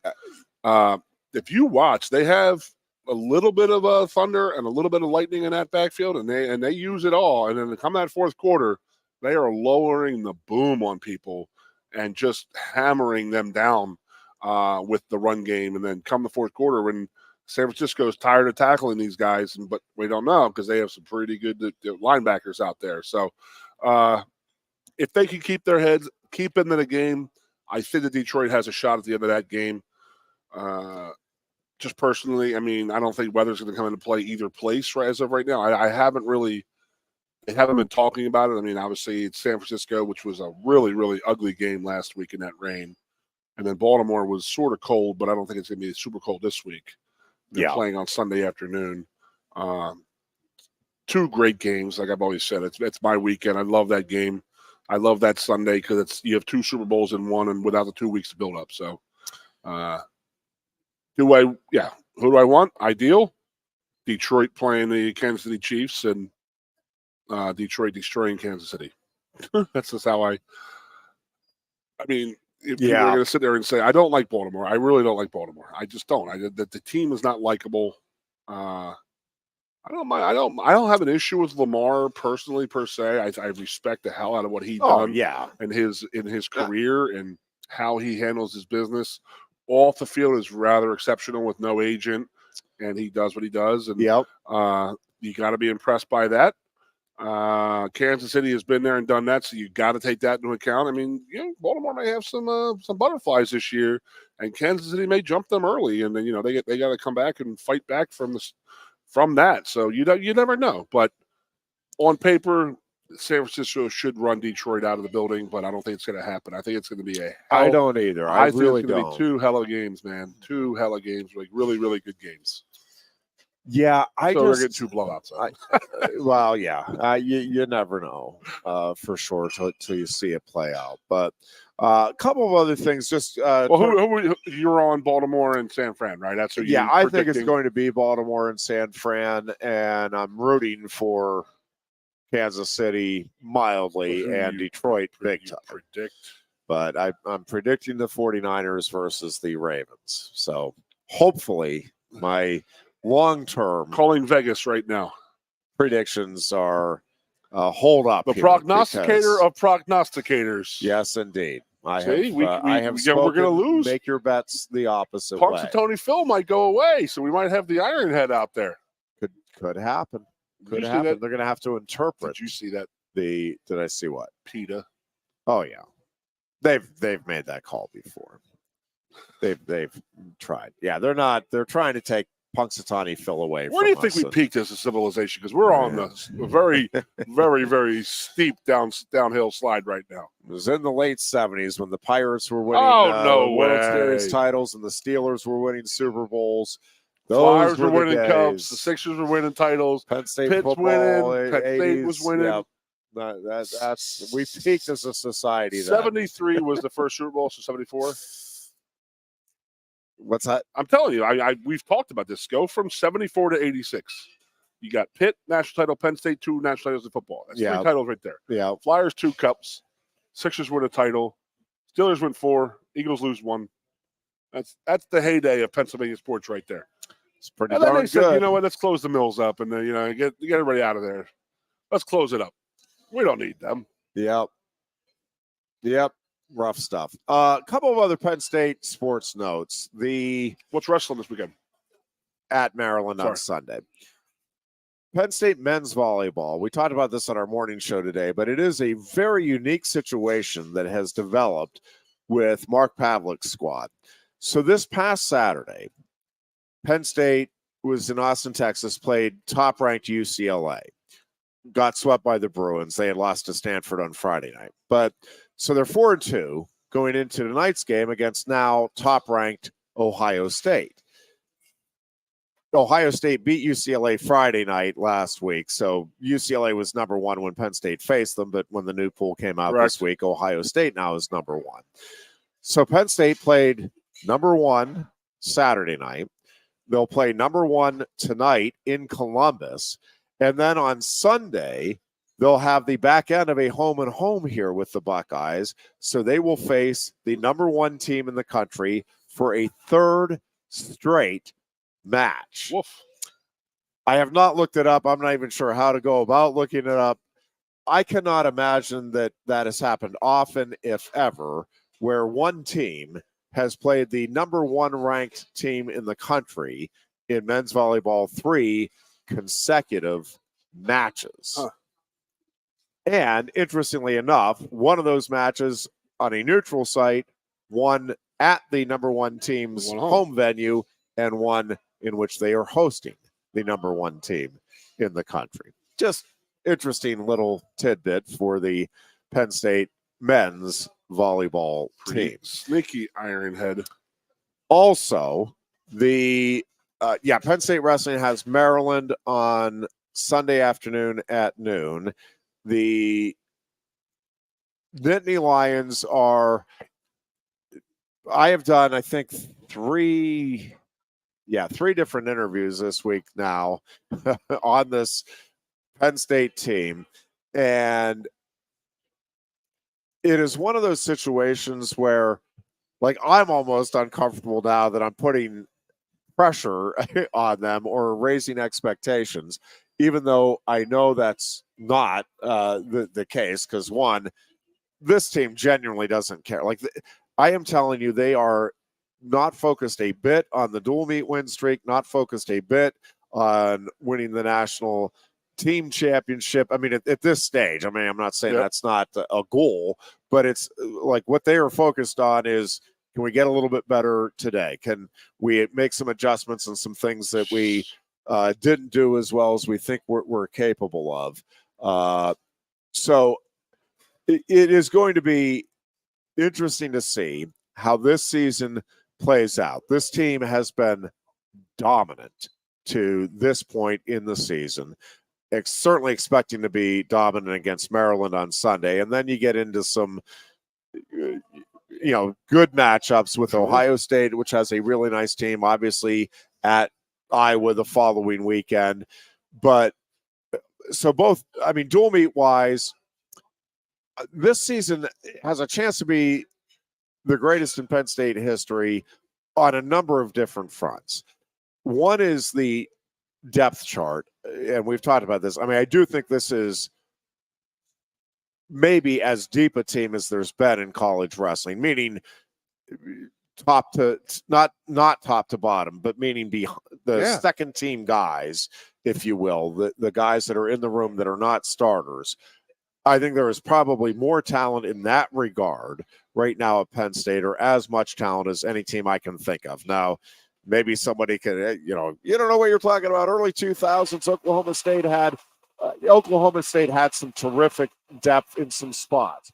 Penn State has had some terrific depth in spots. Iowa, certainly under Gable, was unbelievable in spots. And there's a couple of exceptions. I mean, I'm not telling you Penn State is just rock solid, top to bottom, could put second team guys out there and win all the time. But most of those weights, 8 or 9 of them, you feel pretty good about the guy that Penn State has, who's not in the starting lineup that's in that room. That's number one. Go ahead. If you took our number ones away. Yeah, I think this team would Could they win the national title? I don't think they would win it. I think they could be a top 5 team nationally. I don't think they would win it. If you just took the 4 number 1 top seeds away, right? Oh, if you took the 4 1 seeds, I thought you were saying take the starters away at all 10. If I took all 10? If you took the 4 number 1s away and put in the reserves at those weights, so you'd probably have Lucas Cochran would be wrestling up at heavyweight. I want to think this through a little bit.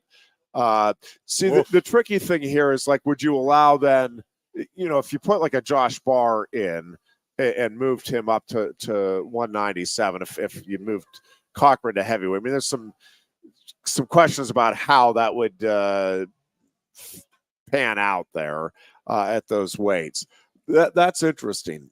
They would be in contention, I think. Wow. They would be in contention, I think. Woof. I have to sit down and really look at that some more. Side note, what you're thinking right now, Raheem Morris got hired by the Falcons as the head coach. I see that. Which is a big old upset. Yeah, no Bill Belichick. I thought Belichick was signed, sealed, delivered that there. That seemed very likely. Yeah, that's interesting. Raheem Morris gets the job there with the Falcons. Now you do wonder where Washington? Belichick ends up. Because that was the rumor from the start. It was San Diego, Washington, I thought. That was what most people thought would be the best fits. I think the Commanders going after him hard makes a ton of sense. Sure. Because they need, they're still working on the perception overhaul, right, of that organization. Belichick certainly brings the perception that I think you would like to have around your organization in. I'm just not sure if you're Belichick, does that feel like I think he would, the roster with both the Falcons and Chargers, right, clearly at the moment, it would be preferable to Washington. Certainly, I don't know. That's going to be really interesting to see now how that does play out and where Belichick ends up. If not with Washington, where does he end up somewhere? Could you have the guy that most of us consider the greatest coach in the history of the National Football League not able to get a job in the National Football League? Well, they were. I mean, they're saying that he wants to be near water. That's what I remember. That he boating. So I mean, he grew up in the Indianapolis, Baltimore area. We knew that because his father was there, and his first job was as a intern for the Baltimore Colts. So he is a Maryland guy at heart. Yeah. So that's the logical step. But I mean, Atlanta is already pretty good. Yeah. Like as a team, they could just need a good leader to go in there. So I mean, obviously they're a little more. Raheem Morris is a stock. good hire It's by a them. great I hire. would say. I think that's like Happy to there's see an him get another energy level shot. there. Yep. Yeah, he deserves another shot. Agreed. But the Belichick thing, the only two jobs that are open are Washington and Seattle, and I just don't see him in the Pacific North. I mean, it fits his like physical personality. Curmudgeon-y and training all the time. But I would not doubt. I mean, but he had multiple interviews with Washington, so I wonder what he was asking that they would not with Atlanta. Excuse me. I wonder what he was asking that they would not give him. Yeah. Did did Morris just come in? No, I don't know for sure, but I'm not sure that it's even that. Like again, we acknowledge Belichick's greatness, but in the moment, right? Like you saw what happened there at the end of New England. Yeah. Like Belichick coming into your organization, I don't know that it brings what it would have just a few years ago, right? Like he's a little older. Yeah. He's had not a lot of success in the last couple of years. The whole he's just going to do it to get the NFL record. Like he doesn't want to do the whole thing. I mean, I think you sold me on that the other day. So. I think it is a factor for sure in his wanting to continue, but I think it's going to be a tougher climb. You know, it's interesting. I'm just thinking this through. Like, I think the Seahawks are better positioned to get that record. Than the Commanders for sure at the moment. Now, again, how quickly? I mean, you can rework pretty quickly now NFL rosters, but I don't know about that quickly. Like, I don't know next season you can do it. If that is kind of a driving force, like I think you got to at least plead your case with the Seahawks, right? Don't you? I mean, I agree. It's not a great fit. It doesn't feel like a great fit, but for 2 years, I don't. And you might win. You might be able to go up and strike it. Yeah, strike it. Hit it at the right time. But yeah, I mean, of the teams that are left, Washington is by far the least impressive roster that they have out there. Now, it is close to home for him in Washington. I get that. He has new ownership there, and they may have said, you know what? We're not going to say a word to you about football. This is your job. You take care of the football stuff because they have all new ownership where, you know, you have the Seattle guys who are going to be involved. Arthur Blank's going to be involved in Atlanta. Who knows? Yeah. Belichick probably said, I don't know. This is not what I want. I don't know.